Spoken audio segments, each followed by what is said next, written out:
E a Polícia Federal fez busca e apreensão nesta semana na casa dos 3 suspeitos de hostilizar o ministro do Supremo Tribunal Federal, Alexandre de Moraes. Essa operação foi legítima, Tiago? Olha, Marcelo e audiência, parece que sim, mas no fundo não foi. É isso mesmo. O ato de enviar a Polícia Federal à casa dos 3 familiares mostra como o sistema funciona aqui no Brasil. Antes de irmos aos fatos, eu quero aqui reforçar que qualquer tipo de agressão, seja ela física, verbal, nós devemos combater. E assim seja, seguindo os rigores da lei. Voltando aos fatos, já se tem várias informações sobre o caso. As versões dos 3 familiares, a versão do próprio ministro, certamente testemunhas que viram o fato e vídeos. Os principais, claro, da área VIP do aeroporto. Mas tudo indica e parece que queriam mais. É isso mesmo. A possibilidade da família ser de espectro político de direita deixa o próprio Alexandre e o sistema enfurecidos.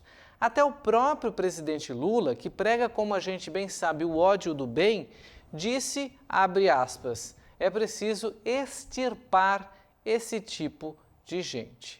Bom, diante dos fatos, o que se sabe é que a classe do judiciário está em descrédito com a opinião pública. E esse episódio lamentável deve ser sim investigado, mas que siga o que determina a lei.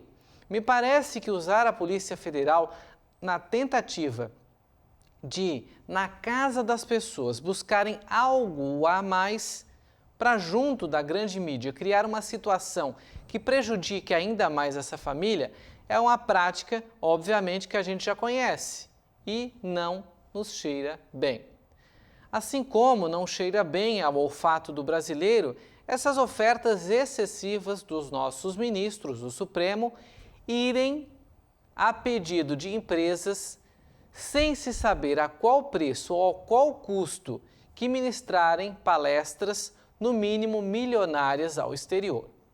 Ele, Alexandre de Moraes, participou do Fórum Internacional de Direito que ocorreu entre os dias 4 e 14 de julho na Espanha e na Itália no mesmo momento, né?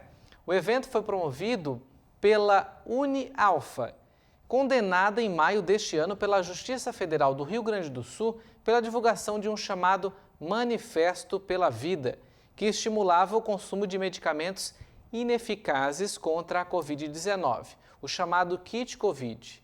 A UniAlfa faz parte do mesmo grupo da Vitamedic, indústria farmacêutica do Grupo José Alves, que fabrica o antiparasitário Ivermectina.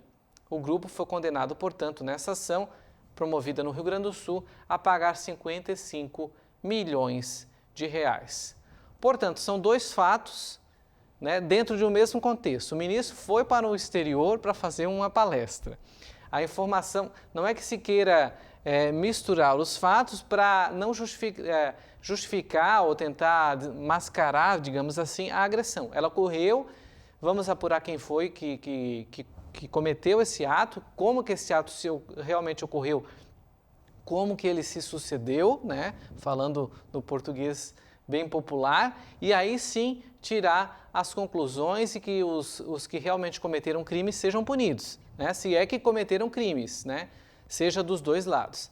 Agora, usar a força de segurança da Polícia Federal, que a gente conhece pelo belo trabalho que faz no Brasil, para ir na casa das pessoas de forma equivocada, sem um mandado, né, vindo de uma autoridade policial, para ir lá na casa das pessoas para tentar achar o quê?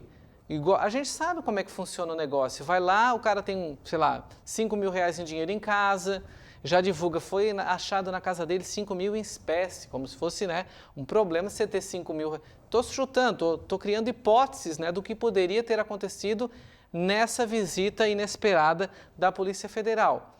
Porque o fato ocorreu na Itália, num aeroporto, numa sala VIP.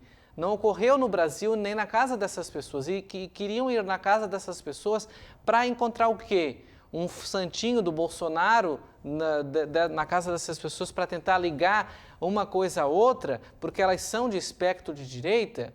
E se elas cometeram um equívoco, se excederam, ofenderam o ministro, que cumpra-se a lei, e se há alguma punição que tem que ser punida, mesmo que o fato tenha ocorrido fora do Brasil, porque há mecanismos para se punir, que se cumpra, né? O que se está questionando aqui é esse uso do sistema, como a gente bem tem visto, porque os ministros do Supremo têm atuado de forma quase que advocatícia, ou até mesmo usando uma linguagem mais popular, como se fossem delegados de polícia, e mandados bem fora do contexto, né, que a gente conhece dentro da legislação brasileira.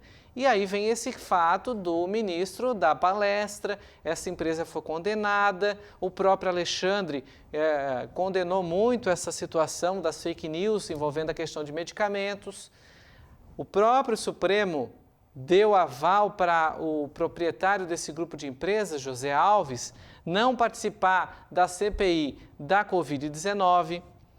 Ele foi amparado por uma decisão do Supremo, porque ele foi convocado para ir, para falar dessa carta que foi condenada agora a 50 milhões de reais. Então, se é para se mexer no vespeiro, que se mexa em todos os lados, porque há muito excesso dos nossos togados, dos nossos ministros da Corte Máxima, estarem indo ao exterior, fazer palestra a mando de empresas. Muitas dessas empresas, a gente sabe, têm processos que chegam até as últimas instâncias.